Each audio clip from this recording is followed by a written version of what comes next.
Everyone, तर आज आपण बनवणार आहोत लसणची चटणी। ही खूप इन्स्टंट आहे आणि खूप चविष्ट आहे। जर तुम्हाला भाजी वगैरे त्याच्यासोबत जर आवडत असेल तर तुम्ही बनवू शकता।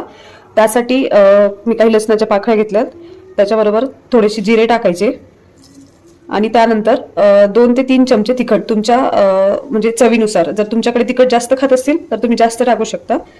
तसंच मी इथे 3 ते 4 चमचे तिखट टाकून घेतेय आणि त्यामध्ये चिरलेली बारीक कोथिंबीर। तर हे सगळं आपण आता वाटून घेऊया। अशा प्रकारे हे आपण खलबत्त्यामध्ये वाटून घ्यायचं। त्यामध्ये थोडंसं चवीनुसार मीठ। हे सगळं मिश्रण आपण आता वाटून घेऊया। त्यानंतर थोडंसं परत एकदा असं चमच्यानी सगळीकडे हलवून घ्यायचं आणि परत एकदा वाटून घ्यायचं। पाहू शकता किती छान प्रकारे आपली लसूणची चटणी रेडी झाली आहे आणि खूप इन्स्टंट होतीये। जर तुम्हाला आवडली असेल तर एकदा तुम्ही नक्कीच ट्राय करा। पहा, अशा प्रकारे आपली लसूणची चटणी रेडी आहे।